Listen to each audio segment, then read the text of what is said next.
Of all the stories that are there in the Upanishads, there is one in Mundaka Upanishad that I like the most. This story that I am going to share with you today strikes at the very root of all your problems. It tells you, it acquaints you with the cause of your suffering. This story is about two birds which are inseparable companions. Both the birds are sitting on the different branches of a fig tree. Now, one of the birds keeps eating the fruit from that tree, while the other bird simply looks on in pure delight. Now, these two birds are present within each one of us. The bird that eats the fruits is the individual self in humans.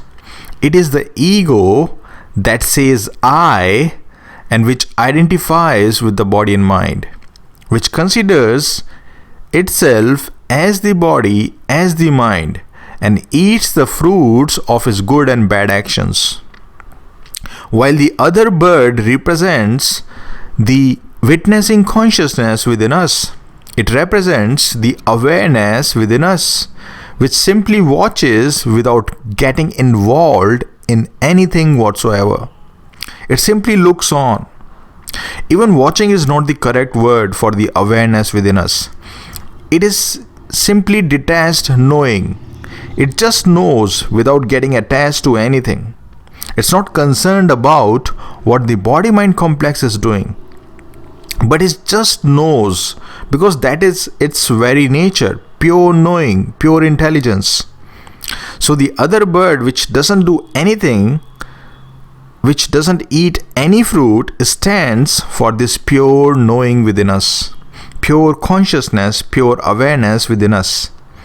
Now, if you can try to identify with this consciousness, with this pure awareness within us, rather than identifying with body and mind, you would then experience the true and lasting happiness within yourself. You would then experience the true joy, ever new and ever fresh within yourself. So there are actually two in each one of us, behaving like one. There are actually two self within us, the higher and the lower. But all we know is the lower self that identifies with the body and mind. And because of this, we don't at all pay attention to the higher self, which is our real nature. The lower self, the ego, is just an appearance. It doesn't really exist. It is like the darkness. Darkness has got no positive existence. It simply exists because of the absence of light. Darkness simply means the absence of light, right? Similarly, the ego in you doesn't really exist. It simply shows the absence of awareness. It simply shows the absence of consciousness. It simply shows your absence because you are consciousness. You cannot be aware and egotistic at the same time. You cannot be conscious and egotistic at the same time.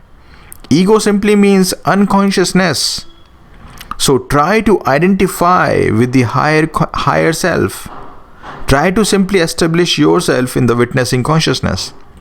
And if you do so, you will see that the egoic self, which is the root cause of all your suffering, which is the root cause of all your problems, loses its hold on you. It will lose its dominance over you.